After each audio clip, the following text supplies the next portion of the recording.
जपे जा राधे राधे, भज जा राधे राधे, जपे जा राधे राधे, राधे अलबेली सरकार, भज जा राधे राधे, राधे अलबेली सरकार, भज जा राधे राधे, भज जा राधे राधे, जपे जा राधे राधे, भज जा राधे राधे, जपे जा राधे राधे, राधे रसिकों की सरकार, भज जा राधे राधे, राधे रसिकों की सरकार, भज जा राधे राधे।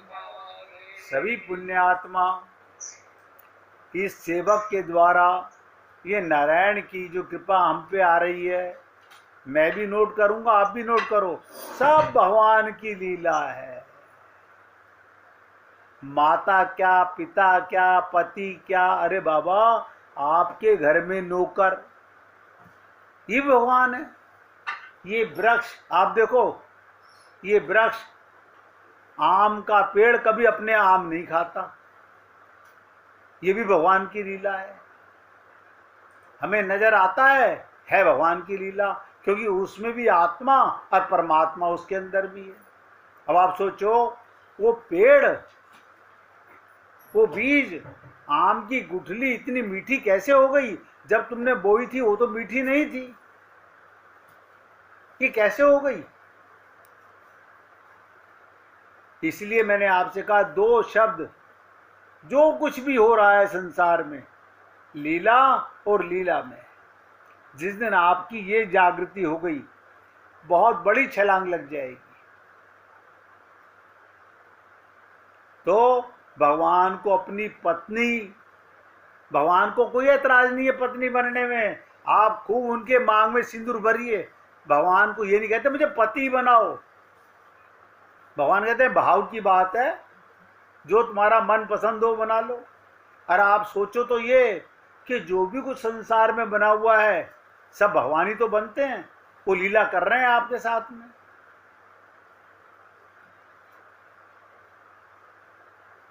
अगर अब जो बात बोलने जा रहा हूं ध्यान से सुनिएगा, अगर तुमने भाव से भगवान के साथ अपना संबंध जोड़ लिया, ऐसा संबंध जोड़ो कि तुम्हारा सुहाग अखंड हो जाए, अविचल हो जाए, दूसरे जन्म में फिर किसी की पत्नी या पति नहीं बनना। हे राम, कमाल हो गया, अखंड। आप और हम लोग देखते हैं ना, बुजुर्गों को आशीर्वाद दे, अखंड सौभाग्यवती भव, सौभाग्यवती भव। क्या मतलब हुआ? तेरा भगवान के साथ संबंध जुड़ जाए,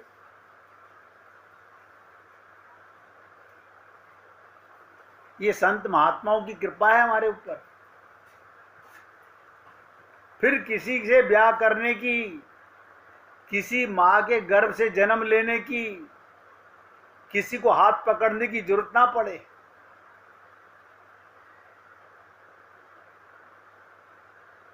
अपने जो माँ बाप हैं वे माँ बाप अपनी जगह पर रहें, अपने जो भाई बंधु हैं वो भाई बंधु बनकर रहें, जो पति हैं पत्नी हैं, जो पुत्र हैं पुत्री हैं, शरीर के जो संबंध हैं वो अपने अपने स्थान पर रहें। और भाव से, ध्यान से सुनो, भगवान के साथ अपना संबंध पक्का कर लो। आपको कुछ ही दिनों में अपनी माँ में, अपने पिता में, अपने परिवार के प्रत्येक मेंबर में, ना पूरे समाज में पशु पक्षियों में भी भगवान नजर आने लगेगा। ऐसा कैसे होगा? बस आपने भगवान के दो शब्द नोट कर लिए, एक लीला और एक लीला में। जो हो रहा है वो लीला है भगवान की, सब लीला है। इसलिए अपने प्रीतम परमात्मा को मन से वर्ण करो। कृष्ण के साथ, राम के साथ, विष्णु के साथ, ध्यान रखो शंकर के साथ जो संबंध है वो भाव का, आत्मा का मानस संबंध है। ये संसार में जो संबंध है ये सब शरीर के संबंध है।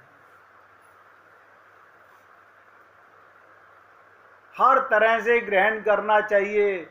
अयोध्या जाओ तो विनय करो कि तुम्हें कोई सेवा मिल जाए।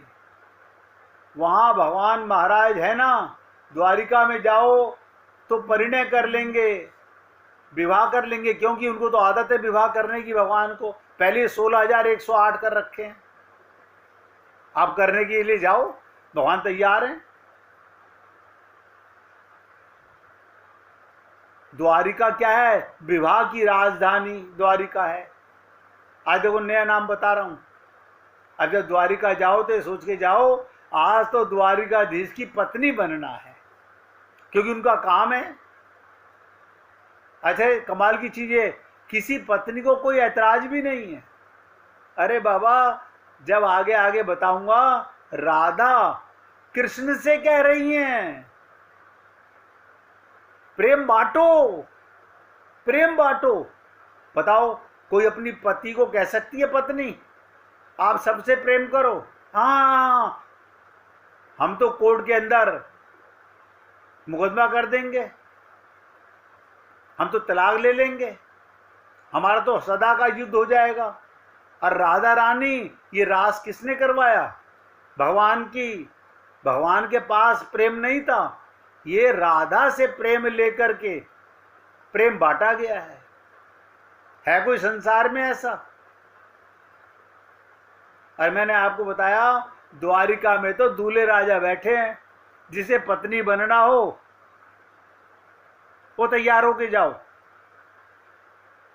विवाह की राजधानी द्वारिका। और बता दूं, अब दो चीज तो बता दी। अयोध्या में कौन बैठे हुए हैं? राजा बैठे हुए हैं। वहां कौन बैठे हैं? विवाह की राजधानी द्वारिका। और वृंदावन में जाओ, प्रेम का रिश्ता जोड़ लो। बस भगवान के साथ तुम हमारे प्रीतम हो, तुम हमारी प्रेमिका हो। कहीं विनय है, कहीं प्रणय है, कहीं परिणय। सर्वत्र भगवान की लीलाएं अलग अलग हैं। इसलिए प्रयत्न करो भगवान के साथ। फिर बोल रहा हूं, भाव का संबंध मन जुड़ना चाहिए मन से। ये आप मुझे बताइए, किसी ने किसी के बच्चे को गोद ले लिया, तुम रजिस्ट्री में अपना नाम लिखवा लो, आधार कार्ड में अपने बाप का नाम लिखवा लो, अंदर से तो तुम्हारी आत्मा को पता है, मन को पता है मैंने गोद लिया हुआ है। लेकिन भगवान के साथ मन का संबंध ही असली संबंध है, भाव का संबंध ही असली संबंध है। जोड़ने का प्रयत्न कीजिए। इसलिए भगवान ने कहा, जाकी रही भावना जैसी, प्रभु मूरत देखी तिन जैसी। भगवान के साथ भाव का संबंध मन में जुड़ना चाहिए।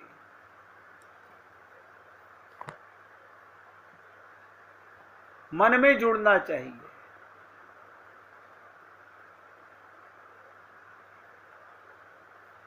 भाई ये रोज पता नहीं क्या नाटक हो रहा है आजकल।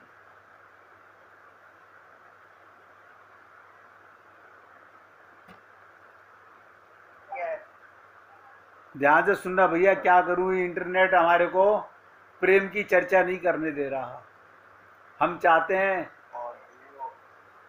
कि आपकी प्रेम, हाँ ये इंटरनेट की दिक्कत है भैया, तो उसके लिए क्षमा प्रार्थी हूँ, मैं आपकी सेवा में रुकावट बन जाती है। तो भगवान के साथ, हाँ यही है भैया, भाव का संबंध मन से जुड़ना चाहिए। तन का संबंध मरने वाला, मन का संबंध सदा रहने वाला। भगवान कहते हैं गोपियां कैसी,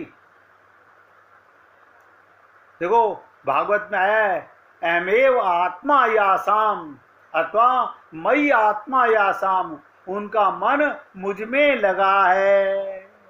क्या मतलब, बहुत गहराई से सुनिएगा। यहां पर कोई बच्चे तो हैं नहीं, सारे भुक्तभोगी जीव हैं जो सत्संग सुन रहे हैं। शरीर का संबंध पति के साथ, पत्नी के साथ, माता के साथ, पिता के साथ, और मन का संबंध भगवान के साथ। गोपियां बच्चे तो पैदा कर रही हैं पति के साथ सो करके, और मन से पति परमात्मा को मान रही हैं। ये मन का संबंध है।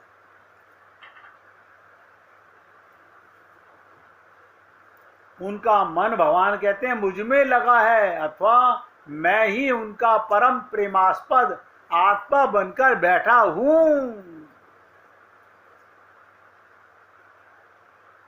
अतः उद्धव, ये उद्धव को बता रहे हैं, अब तुम संदेश लेकर गोपियों के पास जाओ। बताइए कितने दिन हो गए हमारे को चर्चा करते हुए? 30 दिन से ऊपर हो गए हैं। लेकिन अभी उद्धव गए नहीं है, क्योंकि जिसे भेजा जाता है उसे भी बता के भेजना पड़ता है कि जिनके पास तू जा रहा है वो कौन है।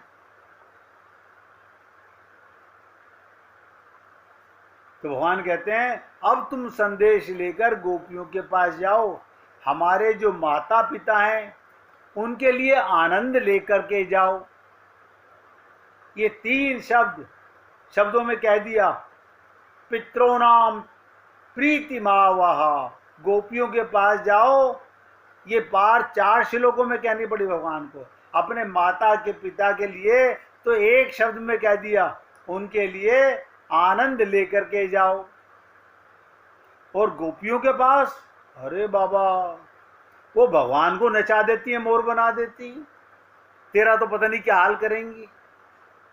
तू अपने आप को बहुत बुद्धिमान समझ रहा है, ये तो जब वहां जाएगा, भगवान मन ही मन सोच रहे हैं, जब तेरे को पता चलेगा कि गोपियां कौन हैं। ये बात समझाने के लिए 4 श्लोकों में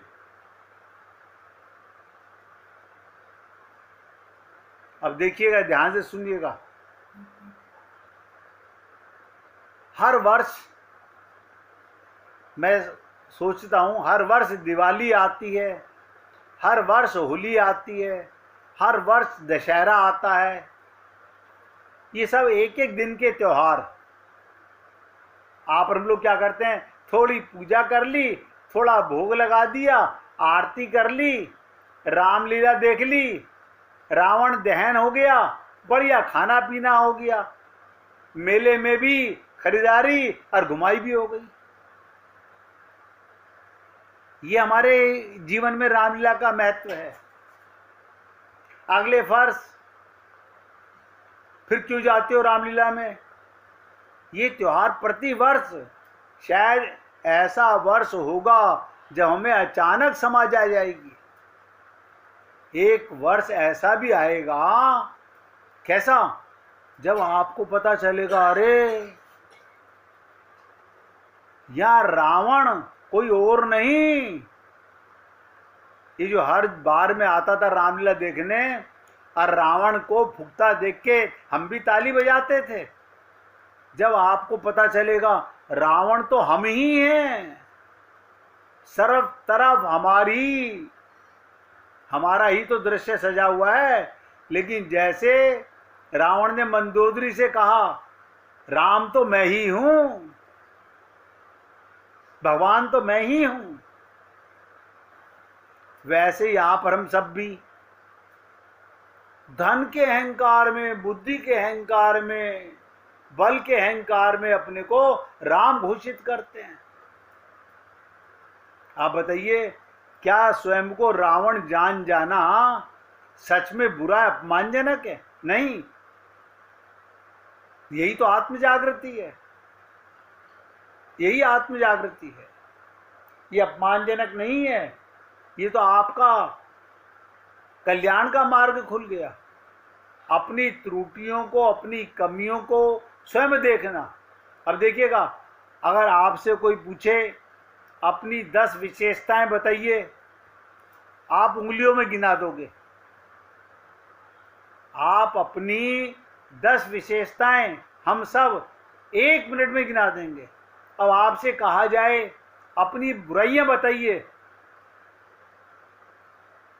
अपनी बुराइयां बताइए।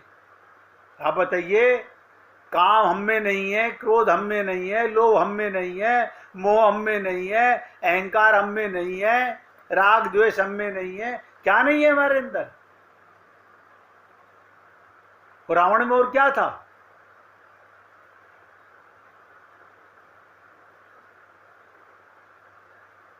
लेकिन एक बार जब गाया था ना, मैंने एक दिन मिसी मेहरा को कहा था, भजन सुनाइएगा, तन साफ बनाते हो मन साफ बनाया करो। जिस दिन आपका मन का मैल धुल गया, आईना अंदर का शुद्ध हो गया, बाहर का नहीं। ये कुरूप चेहरा देखने के लिए बाहर का आईना तो रोज साफ करते हो, किसी दिन अंदर प्रीतम को देखने के लिए, अपने आप को निहारने के लिए मन साफ बनाया करो। जिस दिन आपको अपने अंदर रावण नजर आएगा, वो ऐसी खुशियों का पिटारा खुल जाएगा। क्या बताओ, सुख के समुद्र में ऐसा डूब जाने का न्योता लेकर के आता है। रावण बनोगे, रावण मानोगे, तभी तो उसका वध होगा, तभी तो बुराइयां मिटेंगी।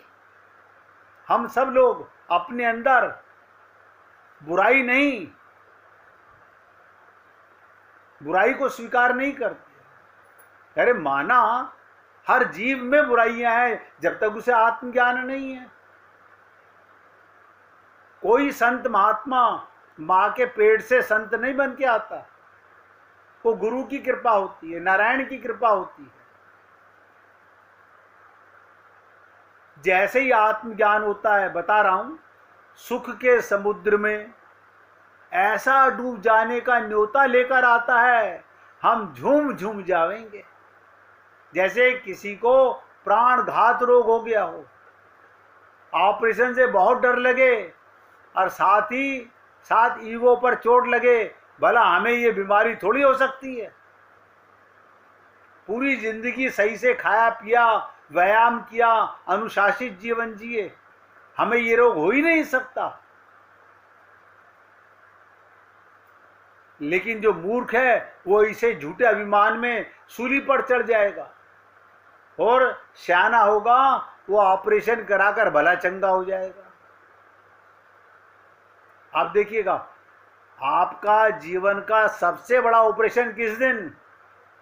जिस दिन आप शरीर में रहते हुए आत्मा बन गए। नोट कर लो सबके सब। जिस दिन आपको शरीर मिटने वाला नजर आने लगा, आप अमर परमात्मा के संतान नजर आने लगे। ये झूठा अभिमान ही तो हमें, ध्यान से सुनो, ये झूठा अभिमान ही तो हमें मानस के दर्पण में स्वयं को देखने नहीं दे रहा। हमने रामचरितमानस पढ़ी, हमने गीता पढ़ी, हमने भागवत पढ़ी, सत्यनारायण भगवान की कथा पढ़ी, लेकिन हमारा झूठा अभिमान हमें मानस के दर्पण में स्वयं को नहीं देखने देता।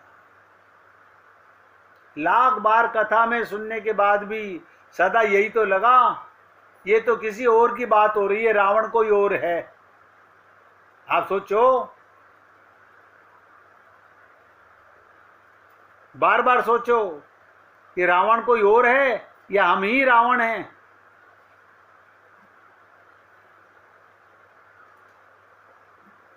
इसलिए हे पुण्य आत्माओं, मैं तो आपसे निवेदन कर रहा हूं, बार बार सोचो।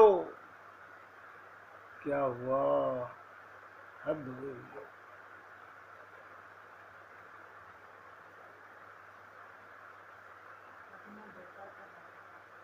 अरे चलाता हूँ ये इमीडिएटली ना चला जाता है। तो कहने का तात्पर्य भैया, बहुत ध्यान से सुनो, जिस दिन हमें अपने अंदर रावण नजर आने लगेगा, बस अपनी अज्ञानता मिटने लगेगी, आप जाग जाओगे। अभी आपको और हमको अपने अंदर झांकना नहीं आया है।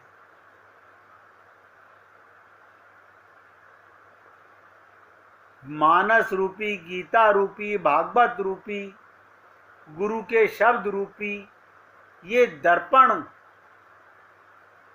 में स्वयं को देखने नहीं देता। हम औरों में बुराइयां तो ढूंढते हैं, अपने में नहीं देखते। 1 मिनट भगवान का कीर्तन कीजिए, फिर आगे बढ़ेंगे।